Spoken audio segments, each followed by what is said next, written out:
everybody know that the way I move, the way I operate is a little different from your normal managers or your normal people that book shows for you. I go the extra mile, put a lot of initiative and a lot of hard work in what I do. I don't just pick up a phone or wait for somebody to call me. I actually go out and create a situation, create a demand. I also have a wonderful team that works with me. A lot of people might just look at it and just think, okay, it's just Johnny, but it's not just Johnny. I got a team that makes up Johnny that helps me to get to where I am now and what I'm doing for the artists. Like, I apply good customer service, just like make sure everything is together, my paperwork, you know what I'm saying? The promoters that we dealing with ain't just dealing with just anybody. Making sure that, you know, everything is just put together right. Organization, you know. So I gotta give a shout out to my team that I got, because I got a good staff, a good team that help me do what I do out here. And this is just real talk. You know, I'm gonna keep it 100 with you.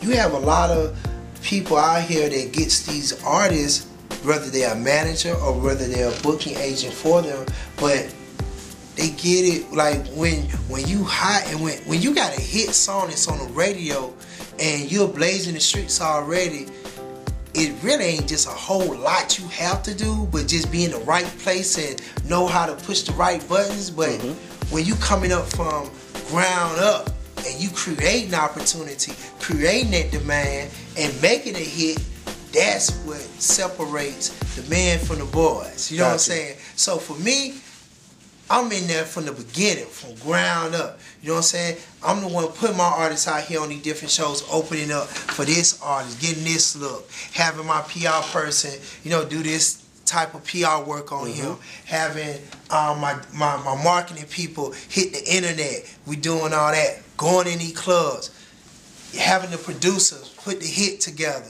You know what I'm saying? Going out here in these streets, testing, seeing, is this gonna be it? This song, is this gonna hit? So, you know, we doing all the groundwork. So we building it. You know, so once I cook it up, you know, I'm in the kitchen cooking it up. You know what I'm saying? Cooking it up. Once it's cooked, hey, you know, you got a great product. So I think what separates me from a lot of people is that I'm more hands-on. I like to do a lot of one-on-one. Like, even though I've been blessing, I thank God every day for the blessings that I have, but I still like to touch and deal one-on-one, hands-on with my artists, with my clients that I deal with. You know, I could easily have people in positions and be like, y'all do this, take care of this, take care of this. But I'm like a perfectionist almost, so I like to touch, I like to feel, I like to know. So I be a lot of hands-on with my stuff. So how hard is it for an unknown artist that may know who you are, feel that they got what it takes to be a part of your roster, right? How hard is it to get a meeting with Johnnie Cabbell? Huh? You know what? Me being a little too friendly and a little too open-minded to want to talk with people and have gotten me in a lot of trouble and just listening to a lot of BS bullshit. You know what I'm saying? But on the flip side, it's not hard. I like someone that's persistent and someone that take it upon themselves to take the initiative and say, you know what? I'm not gonna just bug you or try to get you to listen to my music. I'm gonna go out here and show you why you should be fucking with me, why you need to be, you know what I'm saying, managing me or booking my shows, and why I need to be a part of your roster or your label. I'm gonna show you.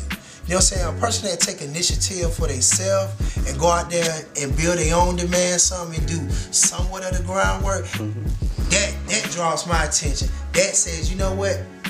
I don't need to charge you a consultation fee. I don't need to have my assistant call you. I'm going to talk to you myself and say, look, I need you to come in my office. We need to meet. We need to talk. You know what I'm saying? You got something special right there.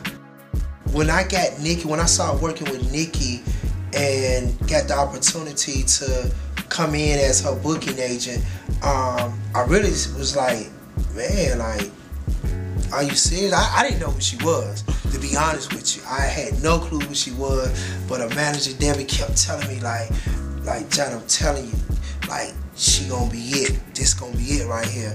You know, so she started giving me music. I heard the Mid City. I was like, when I heard the Mid City before it actually came out, Beam Me Up Scotty, I was like, wow, she could rap. Like, she could really rap. So it was a little different from just your normal Mid City. So I was like, you know what, this might work. So once I heard the music and I started believing it in myself, I was like, okay, I got something to work with. So I started doing my thing and you know, putting that Cabbell touch on it. You know, I call it Cabbell touch. In between that time, you know, she was in the process of seeing who she was gonna do a deal with, and she was doing some stuff with Lil Wayne and them, and the Young Money situation came in place, and she wound up signing with Young Money. So then you got that stamp right there, Young Money. But just to take it back a little before that, to rewind the picture a little, you know, she, you know, at the time, shouts out to my big brother, my big homie, Gucci, you know what I'm saying, be coming home soon. You know, the association, the affiliation that she had with the stamp of approval coming from, you know, a boss, as you can say, you know, it gave her that extra look. So you got the different look she's getting over here. You got this mixtape that's working the street over here, and you got me putting out saying, you know, put this, you know, putting the Cabbell touch on. So everything was just coming together. Like, you know, I put a little touch in there somewhere along the way. I no help in that mixture. Exactly. So you know, it's like, wow. So you know, with all that coming together, it just created just a big magnitude fire where it just started exploding.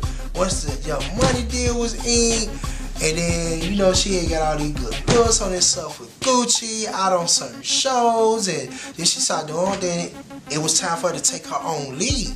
Gotcha. And she just took the torch and she's been running with it. And then, you know, one thing about me, and I think that's so unique and different about what I do, for my booking side, I really go to the max for my artists that I'm working with. You know what I'm saying? Or my client that I'm dealing with, to where I have, you know what I'm saying, the control to do what I know what it's going to take to get that person to the next level as far as getting that money. They call me Johnnie Cabbell, the money man, JC Money, Johnny make it happen.